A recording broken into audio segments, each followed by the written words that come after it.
So today I'm going to talk about a community gardening project that actually I'm working on with Al Kawali, who's here, who just spoke. And I tend to do more of I'm doing a little storytelling with pictures. So, and hopefully the, um, the implications of what community gardening can say to the general public. What anthropology of community gardening will be pretty obvious. Okay, so the construction of garden sanctuaries is an ancient practice as old as civilization itself and is well documented in the archaeological record from Mesopotamia to Rome. New to cities, we went there to breathe the cool of fresh oxygen, the mineral smell of dirt, and idly circulating the path to gather a berry here or there, remembering our mobile days when we used to walk and gather. Contemplation in garden sanctuaries is known to provide insights into the life cycles, mortality, and the vicissitudes of human experience. Such insights can be therapeutic and even transformative to sufferers. While gardens serve to help us contemplate beauty, nature, and ourselves, just as they always have, in these times of ecological insecurity, they also serve certain purposes of planetary reconciliation, remediation, and repair. My work starts with the understanding that the environmental crisis we are in, whether you call it the sixth great extinction, the Anthropocene, climate change, or global warming, is a political rather than a natural crisis, in the sense that it was birthed in fossil and racial capital, upheld by religious and authoritarian patriarchies, and thinly concealed under a veneer of democracy. It starts with the knowledge that some people, all oil companies, and the top 100 corporations are more responsible for the climate crisis than all of the rest of living and dead humanity combined. The production of carbon is a profitable system. As an anthropologist, I want to understand the history of this system, how and why we got into this mess, but I also want to know, how do we respond to this crisis? Can we fix this problem? How do people in Chicago understand this crisis, and what are they doing about it? What new ways of living, thinking, being, and eating are we developing in these troubled times? The environmental scholar Stacy Alaimo warns against what she and Donna Haraway have called the God's eye vision of the Anthropocene, the one that elevates humans over the earth and that grants humans objectivity, that shows the earth electrically alit against the backdrop of space, that traces its crisscrossing pipelines and exposes the grid lines of its superhighways. This is a picture of the impact of man on geology, and one that juxtaposes a singular human biological agency against its rock, water, and chemical host, that pits the living human against the dead earth and mediates all life through human technology. It is, above all, a technological vision that suggests a technological fix. Our entire food system rests on this image of the earth as dead, humans as singular and privileged agents, and technology as infinite in its capabilities. Giant machines named after deer and caterpillar tread the Midwest's inert expanse, its dirt a dead medium for the potassium, nitrogen, and phosphorus fertilizers that are thought to animate the seeds, which are themselves coated in pesticides capable of destroying insect competitors to plant forms of life. Have you heard that the great Midwestern fields of soy, corn, and wheat are only about 5% for human consumption? The rest goes in animal feed and all manner of processed foods. And my cat litter, the cat litter my cat uses, is made of 100% corn because there's so much corn to dispose of. Have you heard that flying insects have declined by 90% and that the same apocalypse affects the fish in the sea? The Midwest's potent fertilizers wash off the fields and flow down the Mississippi River into the Gulf of Mexico to fertilize the algae and suffocate the fish in what is now known as the dead zone. Seeds genetically engineered with toxic coatings poison insects that eat our plants and also those that pollinate them. Knowing these things has implications for how I, as an anthropologist, design research and ask questions. Again, thinking about this God's eye vision of Earth, Stacy Alimo asks, quote, where is the map showing the overlapping patterns of whale migrations with shipping and military routes, or the sonic patterns of military-industrial noises as it reverberates through areas populated by cetaceans, or established bird migration routes, many of which have been rendered inhospitable to avian life? The movements, the activities, the liveliness of all creatures except humans vanish. The images like this make risk, harm, and suffering undetectable, as toxic and radioactive regions do not appear, nor do the movements of climate refugees. Anthropology in the age of climate crisis can use its understanding of humanity to highlight the ways that humans are interconnected with the plants, animals, and the living earth we all share.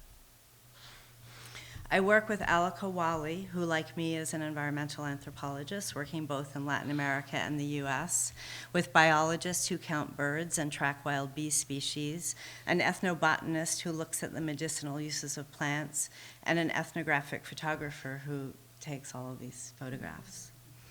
We are interested in the ecologies that gardeners create, the social and political lives they build there, and the stories they tell about them. Our project is framed in a feminist new materialisms literature that understands our environment to be a capitalist ruin, pays attention to the affective or emotional relationships among people, plants, and animals, and that understands our sense of place and belonging to be connected to familiar species, landscapes, customary practices, and all of our usual smells, sounds, and climes. Our project focuses on 3 community garden networks in 3 different areas of the city. On the northeast side, newly arrived refugees, many of them ethnic minorities from agricultural communities, specifically from Bhutan and Burma, bring their traditional farming practices, plants, and aesthetic dispositions to the gardens. There they create familiar smells, textures, structures, and ways of interacting as communities. They work through traumas of displacement, pass on traditional knowledge to children born in exile, and sell their produce at the farmer's market. On the near west side, Latino gardeners plant prairie flowers on a remediated brown site. They tend to monarch butterfly chrysalis in order to maximize the chances of emergence and transmigration to Mexico. Monarchs are a potent symbol of identity in this transnational neighborhood. Monarchs are also in decline because the weeds they lay their eggs on, milkweed, have been destroyed both by the use of herbicides and the development of wildlands for housing and industrial development. On the south side, a neighborhood ravaged by redlining, outmigration, and school closures hopes to remake itself as the city's food garden, and a growing network of gardeners and farmers hope to become economically viable producers. Gardens in this part of the city, built on some 40,000 vacant lots, defy ubiquitous representations of their neighborhoods as war zones, food deserts, and sites of despair. A South Side urban farmer I work with, Orrin Williams, thinks that Chicago could provide about 50% of our own fresh food needs if we used our land this way. I became a gardener on my barren lawn in a downtrodden Milwaukee neighborhood. I started with a few tulips and watched amazed as they emerged like blooms on a desert. I kept digging and planting until all of the lawn was gone and the earth was alive, and suddenly so was everything else, dappled and green and scented, and with it the finches, cardinals, robins, woodpeckers, rabbits, possums, squirrels, and raccoons. Wild ramps and morel mushrooms appeared by magic. My world came alive and filled with song, and that felt like the most worthwhile thing in the world, harboring life on this earth. When I got divorced and sold my house, the new people cut down the ash trees, bulldozed the garden, and suffocated it under a dead blanket of sod. It was in the wake of this loss that I became a community gardener at Hello Howard, a Peterson Project garden in Rogers Park. A woman named Lamanda Joy started the Peterson Project in 2010 on the site of an old Victory Garden in Albany Park. This is Lamanda.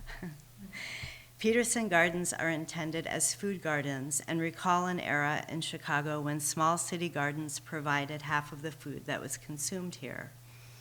After a couple of years, the landowner on her first Peterson garden reclaimed the lot, and the garden was bulldozed. After she recovered from her grief, Lamanda decided to forget permanence. She developed a series of pop-up gardens that can be moved from one available vacant lot to another as necessary. She thus transformed her mission from making gardens in the city to making gardeners in the city. It calls not for a transformation of space per se, but for the transformation of our relationship to the city. In any case, thinking of myself as a woman gardener rather than as a woman with a garden has been therapeutic for me. My research takes place in gardens like this one. Hello Howard is in Rogers Park on the far northeast side. Built on the abandoned site of the Lerner Printing Company, its raised beds sit atop a giant plastic sheet made of recycled swimming pool covers and a layer of gravel. The soil in the raised beds is imported from somewhere that guarantees it to be clean and free from toxins. I just deleted half my paper. Much of the scholarship in anthropology argues that urban gardening is the thin edge of the wedge of gentrification, and that it brings privileged white people into poor neighborhoods, greens those neighborhoods, makes them more attractive for more white people, and makes the land values go up. I was aware of those critiques, but desperate to garden, I was prepared to go into Hello Howard and meet these fabled white gentrifiers. The very first people I met at Hello Howard were in 2016 were Khalid and Shinar and their 3 and later 4 children. They are Kakay Kurds, they're from a pre-Muslim religious minority who speak a language called Matoy, and they come from Erbil in Iraqi Kurdistan, and they gave me permission to use all these photos and made me erase the ones where they didn't think they looked good. So. Seeing that I was a new gardener who knew no one, Khalid came over to introduce himself, asked what I was planting, and gave me a whole bunch of his plants. He gave me a tour of his relatively extensive holdings in the garden which he has increased from the allowed 8x4 allotment to several more boxes intended for the Grow to Give program, which we use to grow food to donate to a refugee relief program. And when I point out to Khalid that he's using the Grow to Give boxes, he says, those vegetables are for poor refugees, and I am a poor refugee. Over the last few years, I've gotten to be very good friends with this family, learned a lot about about their growing practices, about how important these gardens are for them, and how they sort of survive in the winter, actually, dealing with the food system here. But I'm going to move on to not talk too much about that. So as I was starting this research I was starting this research in 2016. By 2017, I was quite involved with working with refugee gardeners in this and some other gardens. And one day, a woman named Carol Melnick stopped by our garden to encourage us to vote in a ward election that would determine how to spend the neighborhood participatory budgeting funds. So she wanted us to vote to award Gale Elementary School money sufficient to expand its school garden and greenhouse. Gale School is well known for its dynamic mix of African American and refugee children. Rogers Park receives more refugees than any place in the country, and this is reflected in its public schools. Carol's passion, quote, "These kids need our help and support more now than ever," came with the context. Almost immediately upon taking office, Trump had rolled out his Muslim ban, leaving immigrants and refugees stranded and in limbo. In those at O'Hare, so this is a protest at O'Hare where we went to try to get the immigration officials to release incoming refugees from detention at O'Hare. In those early days of his administration, such measures made us march, just as we did the day after his inauguration. My field notebooks are a kind of collage of garden visits, planting lists, and community meetings concerning our civil liberties. So one of the things that happened in the community gardens in 2017 in particular, where they became these places to talk about civil liberties, how to come together around immigration, around the issues facing immigrants and refugees in the Trump era. And so the fences are, decked with informational signs and posters, again, saying, hate has no home here and things like that. The garden and the greenhouse, which became a symbol for this whole refugee kind of activism, received the funding, was granted the participatory budgeting funds. And these are more garden photos. In Hello Howard, at least 30 of the 250 garden families are refugees from Congo, Bhutan, Burma, and refugee camps in Thailand. Some are African Americans, Latino, white.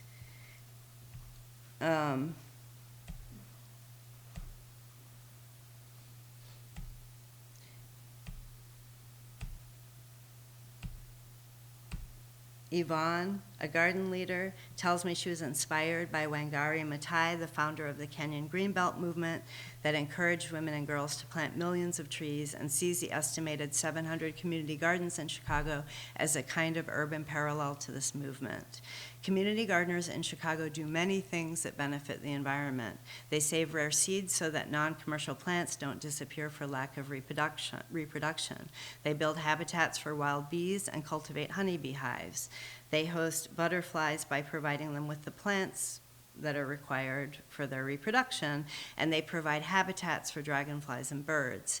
Community gardeners know how to build and amend or nourish soils, which they understand to be not dead medium, but rather live systems constituted by billions, I'm almost done, by billions of tiny organisms and dependent on the various processes of decomposition and nutrient production that make plants grow. Gardeners avoid walking on their planting beds at all costs because this compacts the soil and disrupts all of these processes. Can you imagine how much soil compaction occurs beneath a John Deere tractor or a combine?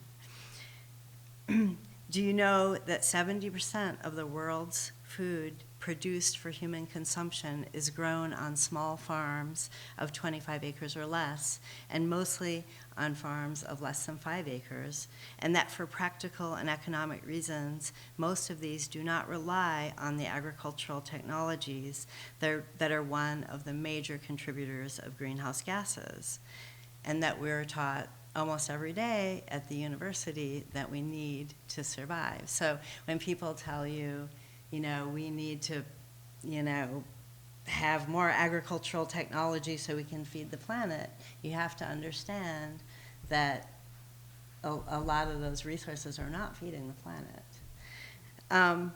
And that's basically all I really want to say. So thanks for listening.